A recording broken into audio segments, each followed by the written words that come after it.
here today to commemorate people who went to work and lost their lives.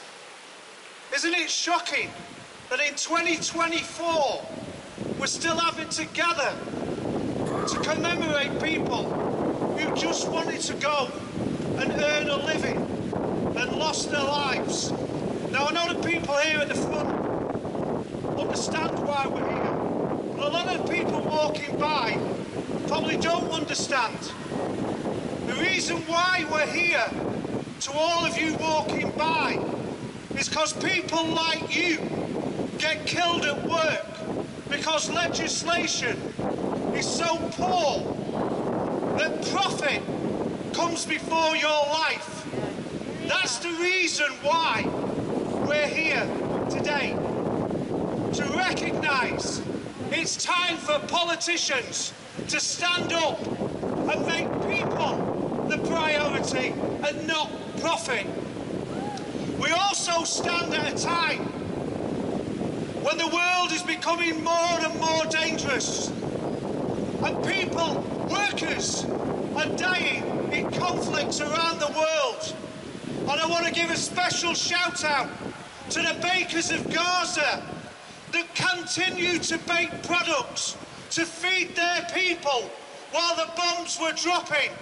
I think that, the courage that they showed to show their solidarity with their people, shows the commitment that workers give to their community. And it's about time politicians recognised the importance of us, not just at a general election, but every day of the year. The theme this year is about climate and the heat that's killing so many people. More than 18,000 people around the world are either injured or lose their lives because of the climate crisis that we're all facing.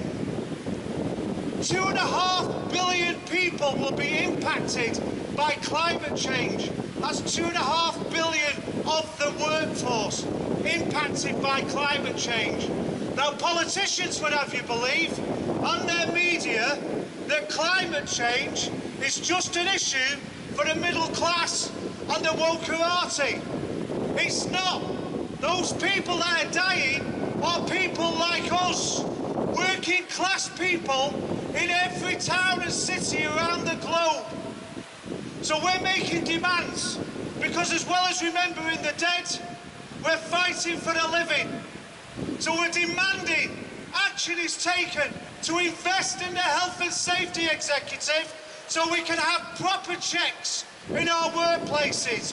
And we're calling for a minimum heat of 30 degrees to be legislated to make sure people don't have to work and risk their lives and their bodies when the temperatures rise to a level which nobody should be expected to work in. And we're also demanding the introduction, because we know a couple of years ago when we had those really hot temperatures that workers were told, well, you can't work today, so you can use your holidays or you can take unpaid leave. Well, we say that's not good enough. It wasn't the workers that were responsible for the climate crisis.